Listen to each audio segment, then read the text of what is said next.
Right from the start, I must admit that the word ballet is not actually mentioned in the Bible, so I apologize if it seems to be a misnomer or misleading in any way. But I would like to propose to you that there is a word that represents what ballet encompasses, and that it is relevant for our lives as followers of Yeshua. But before I get into that, let's talk about Jacob. This week in the Vayishlakh Torah portion, our patriarch Jacob's name is changed from Jacob to Israel. As you may know, one of the meanings of the name Israel is God's royal one in Hebrew. Tell me if I'm wrong, ladies, but most of us, especially as little girls, dream of being royalty, especially being a princess. Some of us, even to this day, and if we have daughters, they may be fascinated by princess outfits and princess movies and wear little crowns as they go about town. I believe the Lord programmed something in us to be wired towards being a princess. Second on the list, if not an even tie with being a princess, is being a ballerina. On a similar note, it is very interesting to me how many times the main character in a ballet is either a princess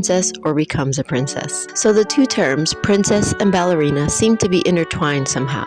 Now, I may never be a princess or a ballerina in this world, but I believe that I and all of us can be in the spiritual world. As I have studied the Word of God over the years, I have seen that there is one word in particular that it means much, much more than what many of us have previously been taught, and it has much to do with the topic of ballet. This word appears 146 times in the Bible, 26 of those times in the Tanakh, or the Torah, prophets, and writings. In other words, from Genesis to Malachi. I find that noteworthy because I believe many people think this word is a term that is only found in the renewed covenant from Matthew to Revelation. Have you guessed the word yet? If you haven't guessed it already, that word is grace.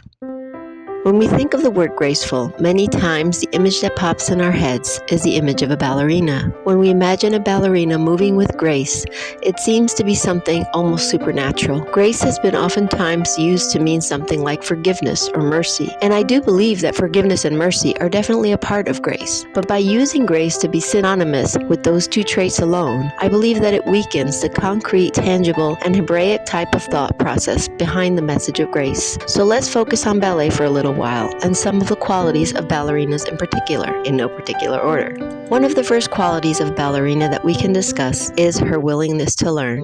No ballerina is born a ballerina. Usually from childhood, her parents instill in her a willingness to learn, and if her interests extend to ballet, she is willing to learn whatever it takes to become a ballerina. It is similar in the spiritual realm. According to Paul, we have the mind of Messiah. I believe that means we need to focus all of our being to learning as much as we can about him and what his will is. Yeshua said that those who do and teach his commandments will be great in the kingdom. Do we know what those commandments are? Are we willing to learn the scriptures and apply them to our lives? The ability to be a team player. It is interesting to me that a group of ballet dancers is called a corps. Corps means body. Using the word corps from the ballet example may make it easier to equate ballet with being a member of the body of Messiah. Like in a ballet corps, each person of the body of Messiah has a different part to play, and each role is vital. Even the prima ballerina, whom many consider to be the most important person in the corps, does not dance alone for very long. The true beauty of ballet comes from the duets and other ensembles of the dancers, along with the beautiful music. For in fact, the body is not one member, but many. But God composed the body, having given greater honor to that part which lacks it, that there should be no schism in the body, but that the members should have the same care one for another. And if one member suffers, all the members suffer with it. Or if one member is honored, all the members rejoice with it. Now you are the body of Messiah, and members individually. The ability to tolerate pain well. One time I was watching a documentary about ballerinas, and one of the things that struck me is the pain that they endure on a constant basis. From their toe shoes and their costume to the injuries that they have sustained while practicing or performing, they are almost always in pain, but you would almost never know it. One of the aspects that is most impressive to me about ballerinas is how they are able to maintain a smile while they're dancing on pointe shoes. I have struggled with this concept because I always thought that keeping a smile when you were upset or hurt was hypocrisy. I have since only very recently learned that smiling when you are hurt or upset is not quite hypocrisy, but an ability to suffer well. In my opinion, suffering well is one of the most difficult things to do because none of us like suffering. But our life as followers of Messiah is all about suffering, and not just suffering, but suffering well. Rejoice to the extent that you partake of Messiah's sufferings, that when his glory is revealed, you may also be glad with exceeding joy. After the ability to tolerate pain well comes her flexibility. She is often able to stretch her arms, legs, and back to some positions that may drive some of us to the emergency room. Please don't try this at home, especially not without proper training. From dictionary.com, willing or disposed to yield. It is that way in the spiritual world as well. The wisdom that is from above is first pure, then peaceable, gentle, willing to yield, which is flexible, full of mercy and good fruits, without partiality and without hypocrisy. Ability to recover from mistakes. This one is and always has been tough for me. When I make mistakes, I tend to dwell on it and suffer because of it. Ballerinas, like anyone else, do make mistakes, but they are able to learn from them and do not let them drag them down. One time on stage of a student performance, one of the ballerinas fell while she was doing her pirouettes. She did not sit there and cry. She got right back up and kept dancing. I held my mouth open in awe and admiration. That simple act of getting up after falling with such dignity and carrying on as if nothing had happened meant more to me than all of the rest of the ballet combined. For though the righteous fall 7 times, they rise again. Posture and balance. One of the major tenets of ballet is posture and balance. I list them together because one affects the other. If your posture is off, you are top-heavy and more likely to fall over. If your posture is straight, you are able to keep your balance more easily. Ballerinas work tirelessly on improving their core and keeping their posture at all times. As followers of Messiah, I believe that we must do the same. So if you think you are standing firm, be careful that you don't fall.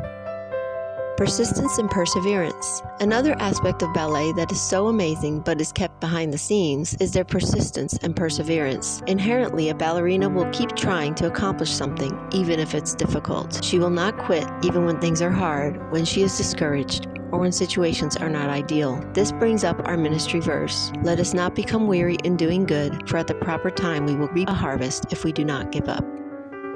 Willingness to follow the rules. This one is not a popular one, but it is a biblical one. A ballerina does not typically dance freestyle. Every move that a ballerina makes has been choreographed, revised, and scrutinized down to the smallest detail. Generally, from my understanding, there is a person in charge of the ballet, a director, who governs how all of the dancers move, when, where, why, and how. If there was no director, there would frequently be collisions and disasters happening on stage, which would not be pleasant for the audience and performers. A successful ballerina is able to follow what the director says without grumbling or complaining. Do all things without complaining and disputing.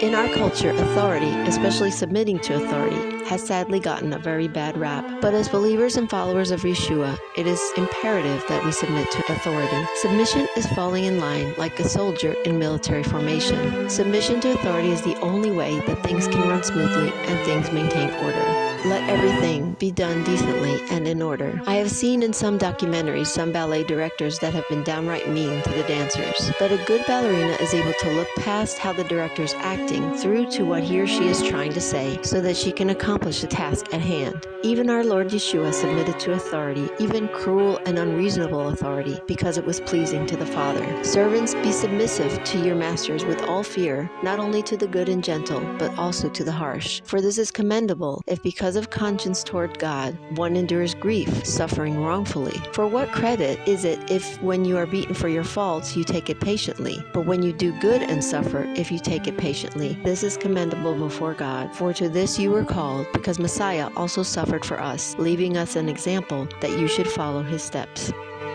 Femininity and fragile, delicate exterior. Since being a child, I have always been impressed by the apparent fragility of ballerinas. They always look so dainty and delicate, as if you touch them, they might fall apart like a flower losing its petals. Let your gentleness be evident to all. But that feminine and fragile appearance belies what, in my opinion, is the most impressive aspect of the ballerina, which is her awesome power. Far from delicate, a seasoned ballerina has one of the most amazing displays of power that I have ever seen in any other sport or art form. I believe ballet to be a combination of both. They are able to jump very high over long distances, hold difficult poses for many minutes on end, and dance tirelessly, including turns, for what seems like an eternity. The power that a ballerina embodies seems at times otherworldly, but that concentrated, spectacular power comes from endless exercises, practice, and other repetitious activities exercise that build muscle in a way that it is not apparent from the outside, but comes from the inside. Again, that is the way it is in our spiritual lives. But I discipline my body and bring it into subjection, lest when I have preached to others, I myself should become disqualified. Now, hopefully, when we hear the term grace, it may have a more powerful impact on how we understand it. I became a servant of this gospel by the gift of God's grace given me through the working of his power. For I am not ashamed of the gospel, because it is the power of God, or grace, that brings salvation to everyone who believes, first to the Jew, then to the Gentile. A quick word about saved by grace. For by grace you have been saved through faith, and that not of yourselves. It is the gift of God, not of works, lest anyone should boast. I believe that this verse has been horribly misinterpreted over the centuries. If you read it carefully, you will see that it does not say that salvation is a gift from God, apart from what we have always been told. It is not clear exactly which word it is, but it is more likely that the grace is from God or the faith is from God. Either one of those is, or both are, more in line with the scriptures. And if you want me to list the scriptures that point these out, please let me know in the comments. The grace and the faith, or faithfulness, like we've spoken in previous video, those are his gifts. And they give us the ability and the power to do the works that he requires, because as we know, faith without works is dead. I believe that the Lord will allow all of us to be his ballerinas in the spiritual world by his amazing grace. May the grace of our Lord be with all of you, as we are all in one, his bride, his body, his princesses, and his ballerinas.